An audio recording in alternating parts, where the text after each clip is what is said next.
Hello. Well, so a long time ago, uh, the alphabet and writing uh, made communication special. Um, Normally, you can only talk to people, and if you can write something, that's a whole different story. And so, well, what we know about writing, um, well, most of it goes back to ancient Greece. And well, a very old famous work is that of Homerus.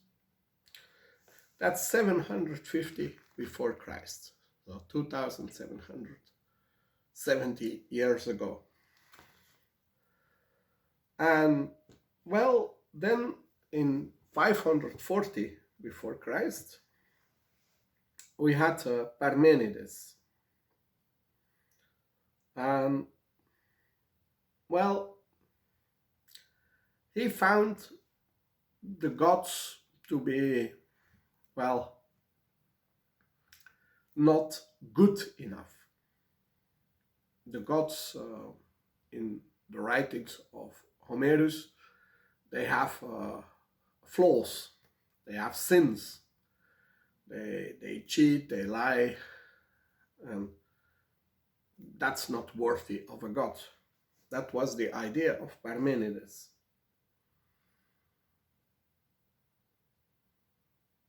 So he writes a poem, Parmenides. It's like making a movie. And he tells, well, he goes on travel and he comes into the land of light, truth, and it's the land of a goddess, but there is all light and truth. Knowing and the truth, they are unchangeable, they are not connected to our senses, because our senses, they are a source for misinterpretations and thinking the wrong thing. So, but there is a land, not of opportunity, but a land of truth and light, and of course, where everything is perfect, the land of perfection, we would call it. So, and in 550, Parmenides writes a poem about his voyage to a land of perfection. Yeah, and everybody, of course, wanted to know, where is that place? Where have you been? So his text was very popular. Yeah, of course. But in 500 before Christ was also Heraclitus. And he didn't like at all this land of perfection. It sounds almost like school. And so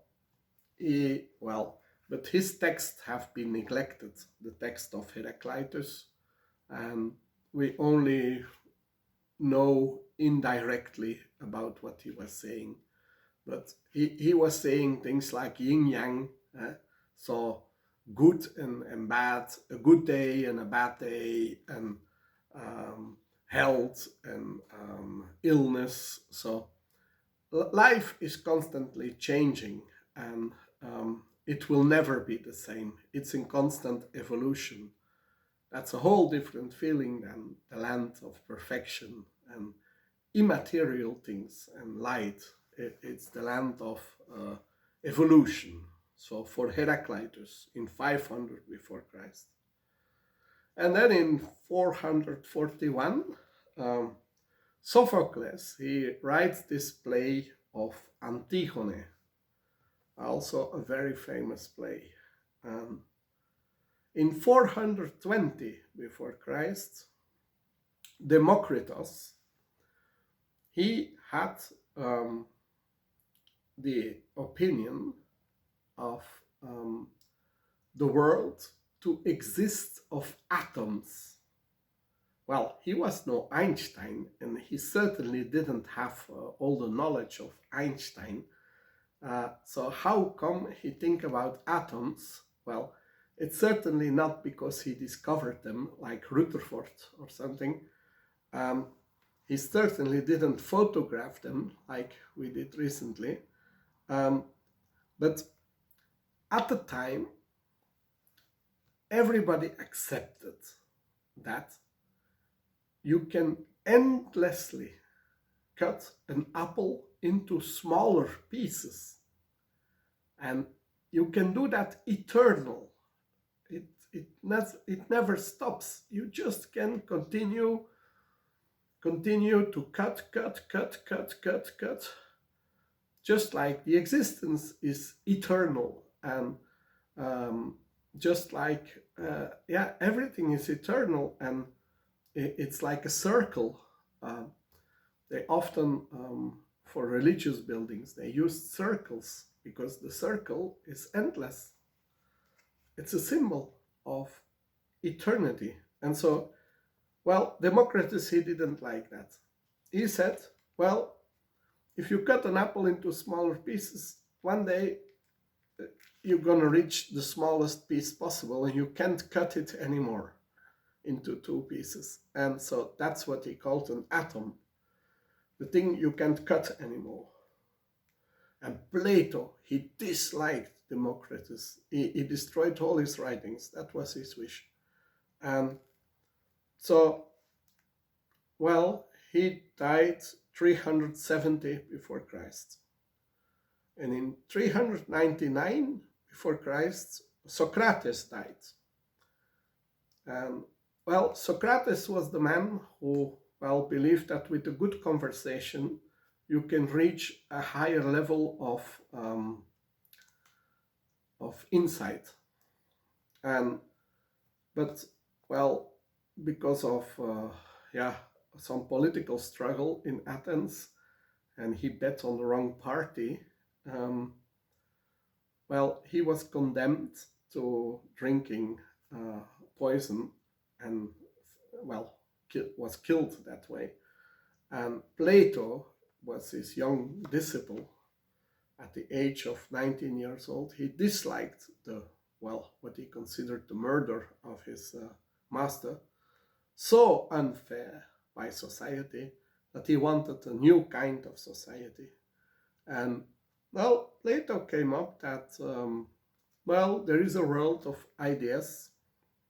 It's like the light of Parmenides, and it's a world of perfection. And, well, that was what he was teaching. And when he was old, Plato, he had a disciple, Aristotle.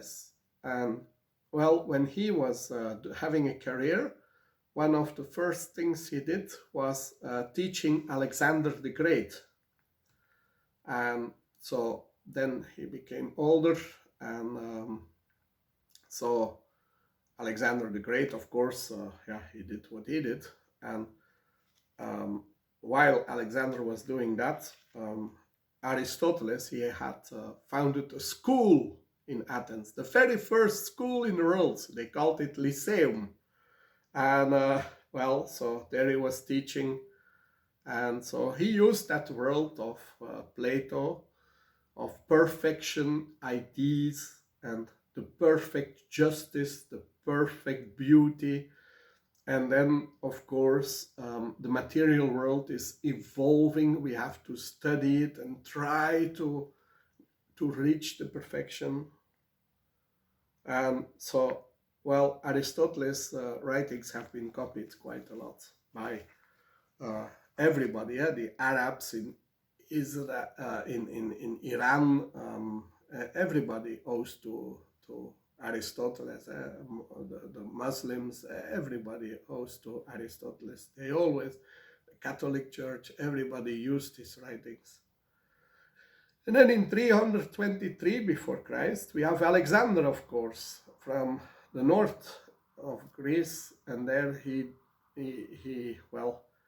conquered with Hellenistic culture, the temples in Petra, the Alexandria. He founded in Egypt. So all the region of the Middle East, Egypt, he all conquered it. And what he left was this Hellenistic culture, those beautiful Athens temples, that architecture, but also, of course, the schools and the thinking that go along with it. And so that was an all cultural zone, and made it easy for the Roman Empire to get hand on that region much later. And then in 306 before Christ, we have Epicurus, and he was a young man when Aristotle was old, and he wanted to liberate the people from their fear for the gods.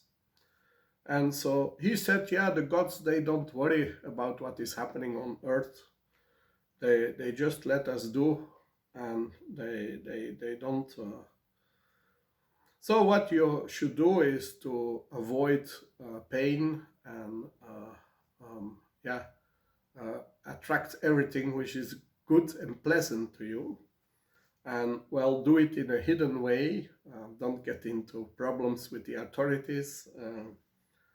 And so he had a beautiful garden in Athens, and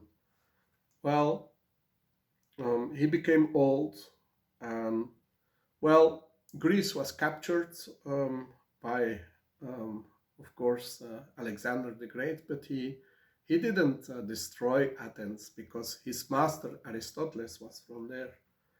But so Epicurus, his thoughts, nobody liked them, but later Roman poets like Horatius, he translated the ideas of Epicurus, and of course, Epicurism today, we like it. It's a very happy way of life. And then 200 before Christ, we have Hannibal, and he lived in Tunisia, and he almost destroyed Rome, but he was in Italy, but he didn't go all the way to Rome.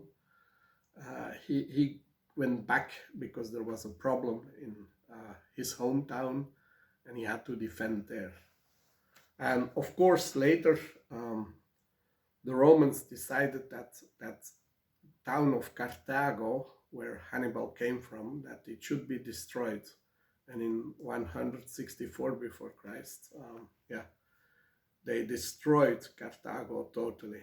And then the way was open for the Roman Empire. They had the Spanish coast on the Mediterranean, they had the coast of Algeria, Tunisia, Libya, and then of course the islands of Sicily, Sardinia, Corsica, and then of course the whole of Italy. And then it was really becoming an empire. But then in 60 before Christ, we have that great consul, Julius Caesar, who, he was consul in the region of Provence in France, and the Milan region. He took 2 provinces, and from there, with his armies, he conquered the whole of France, Belgium, Luxembourg, and so when he went back, he wanted to become very famous, but and then finally he became an emperor, but he was killed, and Marcus Aurelius, he wanted to defend the Roman Senate, but it didn't work so much. And then he started translating the Greek texts into Latin to promote culture. And then, of course, we have the year 0. Jesus Christ is born.